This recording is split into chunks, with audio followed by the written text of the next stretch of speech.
from Washington is the Speaker of the House, Mike Johnson, a Republican from the great state of Louisiana. Speaker Johnson, we thank you for joining us here and taking time to speak with us. Listen, I give you credit for coming out here. You've been doing numerous interviews on every network, including ours, and you took that call from that military family. That can't be easy to hear those types of calls. I do want to start with the issue of military pay.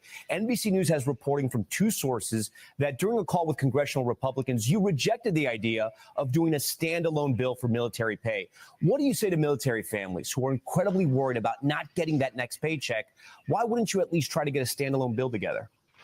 Well, I tell them that we're worried about their not getting paid as well, and that's why we already voted to pay the troops. We did that 3 weeks ago almost, September 19th. The continuing resolution that all the Republicans voted for was to keep the government open, to keep military families paid, to keep their veterans' health services going, to keep the Border Patrol and TSA agents and air traffic controllers and everybody else paid at their current levels. Every Democrat in the House of Representatives, except one, voted to close the government down and to stop their pay. Their concern is not with the Republicans. We did that job. It has been sitting on the desk of Chuck Schumer and the Senate Democrats. We passed it out of the House. The ball is in the Senate's court right now, and that's why I'm insisting that they get to work and they open the government so that our troops can be paid. Speaking of 3 weeks ago, Speaker Johnson, a very prominent member of your Republican caucus, Marjorie Taylor Greene of Georgia, has been critical of you for not bringing the House back into session. Why shouldn't they come back to work on this? Because the House did its job. Marjorie's critical of me all the time for all sorts of things, okay? The House did its work. We sent the bill over. We passed a clean continuing resolution. What that means for the folks back home is it's a simple stopgap funding measure to keep the lights on, to keep government operating so that we can finish the federal budgeting to spend the taxpayers' dollars wisely. That was Republicans and Democrats that decided upon the date. We just needed 7 more weeks. I sent over there a clean CR for the Senate to do its work. And by the way, Senator Schumer and the Democrat senators who have now voted 7 times to close the government and cause all this harm voted for the same CR as recently as March. Chuck Schumer was the champion for passing it just 7 months ago. So the big point here is we got to understand what he's saying. So the news reporter is asking, why hasn't a separate bill been passed for military personnel to be paid while the government is shut down? That was the question. Speaker Johnson spoke to the CR that Democrats and Republicans at times will approve, which is a continued resolution bill that basically keeps the government open while they continue to negotiate. We've seen a CR been done like consistently over the last 2 years, as the previous administration was in office and in a previous administration before Joe Biden. So we've seen a CR been passed in the government consistently, right? For the first time, the Democrats and the Republicans could not come to a agreement on a CR and a funding bill ultimately to fund the government, which is why we are in a government shutdown. Speaker Johnson is saying that, hey, the CR that we were trying to get approved included military personnel and federal workers to be paid while we're continuing to negotiate. He's, in a sense, this is the political talk. He's saying that we did have this in there, but the Democrats did not want to approve the CR, and they wanted to basically shut the government down. So it's a continued blame game between the two parties. One party is saying that the funding bill is not bipartisan. It does not include some things that we need from a Democratic side. The Republicans is saying, we gave you a great bill. We also gave you an opportunity to approve a CR so we can continue to keep the government open and fund the continued employees for federal workers to get paid. Y'all didn't want to do either, right? Which is how we are in this current situation right now, as military workers as well as federal workers not getting paid in this upcoming check, which is next week. Identical product, he's saying no now. Explain it to our viewers, though, but why shouldn't they be there working for their constituents there in Washington? Why send them home? Couldn't you guys get some work done, number one? And number two, is this just a political play not to give Democrats any type of momentum?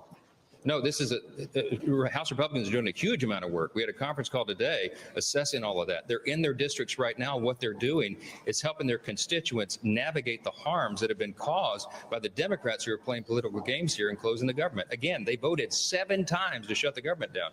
So our members are in their districts helping, for example, their rural hospitals navigate to get the funding. Republicans passed $50 billion to prop up rural hospitals to support the health care of their constituents. And Chuck Schumer's counterproposal is to claw that back and not spend it.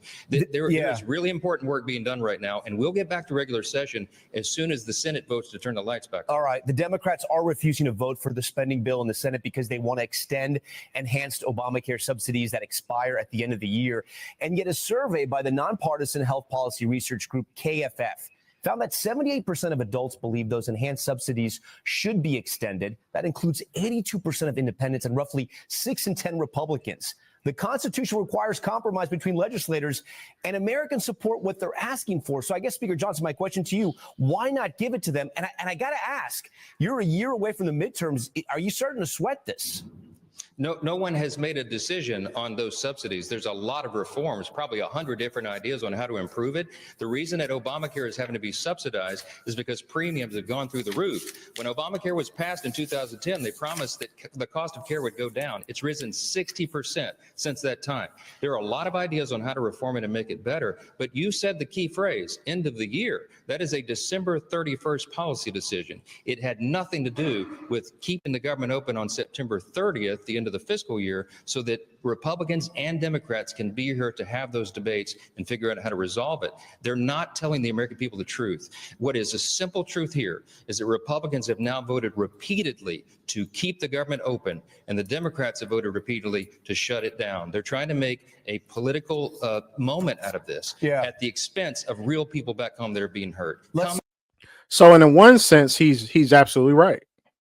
He's saying that we could have had a CR approved, which a CR is a continued resolution to keep the government open while we continue to negotiate some of the health care and some of the issues when it comes to premiums and Obamacare and things like that towards the end of the calendar year versus the end of the fiscal government year. Two totally different things. The fiscal government year ends September 30th.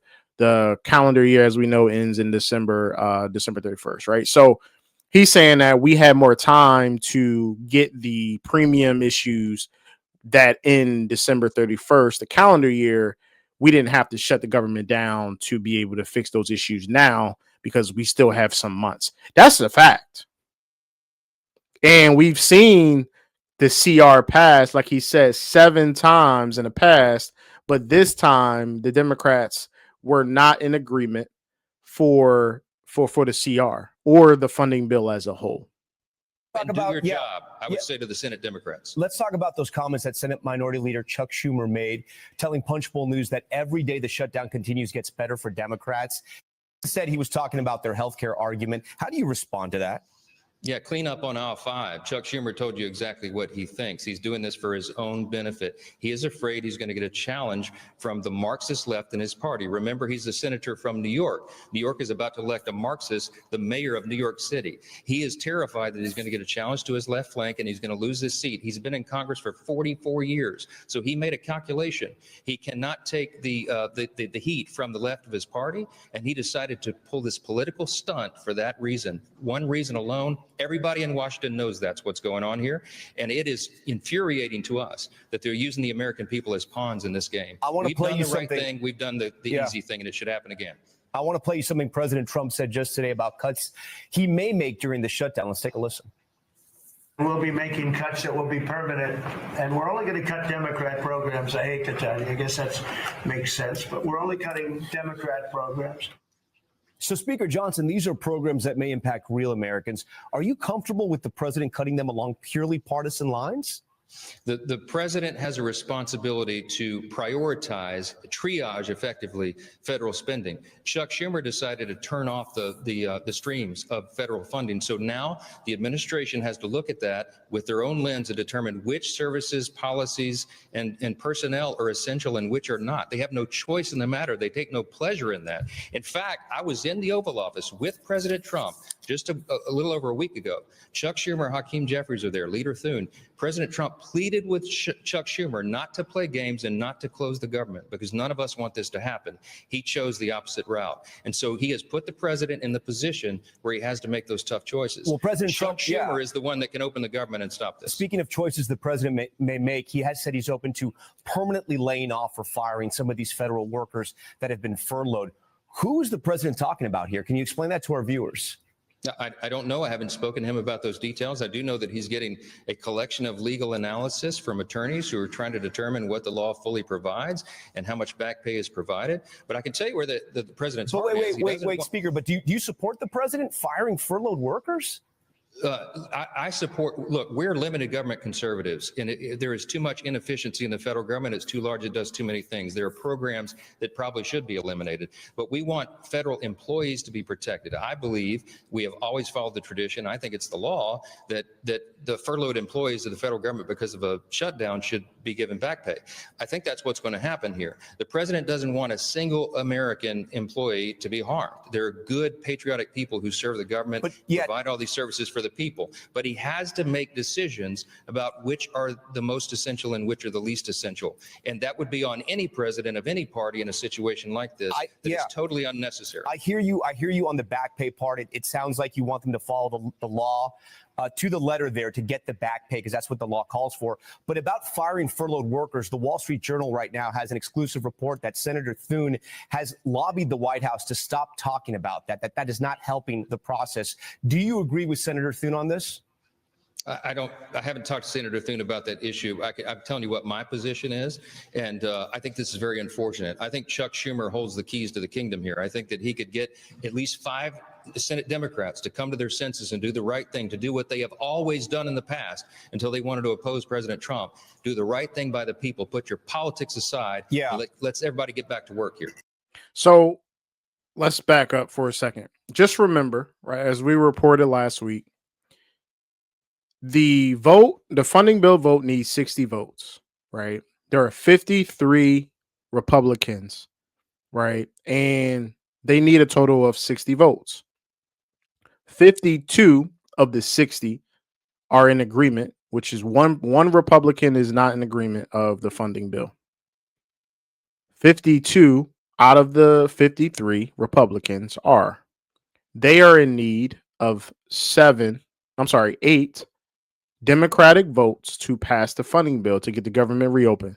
They have currently 3 Democrats that have moved over to the side to fund the government so that the government shutdown ends. They are still in need of 5 more Democrats. So what Speaker Johnson is saying is, hey, we have a bill that we have on the table. We have done the work. We also have a CR that we can agree upon to open the government, and we can continue to negotiate until we, agree on, our issues. We need 5 more votes from the Democrats to be able to take this all out. No more federal government shutdown. We can do a CR like we've done 7 times prior, and we can get people back to work, and we can also pay our military families and our federal employees and TSA, FAA, as well as all of the federal agencies. The Democrats are not agreeing to that at all. And that is where we currently stand when it comes to the government shutdown, right? So as we move forward in this conversation, it's important for us to know the details and know the information, because then we can, see the things for what they are. We can see the politics happening in real time from both sides, right? And then our president is then using all of this as a negotiation tactic and trying to pull leverage from possibly firing federal furlough workers and other cutting government, other government agencies while he has the executive power to do so due to a government shutdown, right? So we got all of these different agendas happening all at the same time. And we have military families, federal workers, TSA workers, FAA workers that have to, some people have to go to work and not get a paycheck in 5 days. And I'm telling you, next week, as we continue to report on this government shutdown, it's going to be hell on earth when the 15th come and we got military families, federal workers that have to go to work that are not getting paid.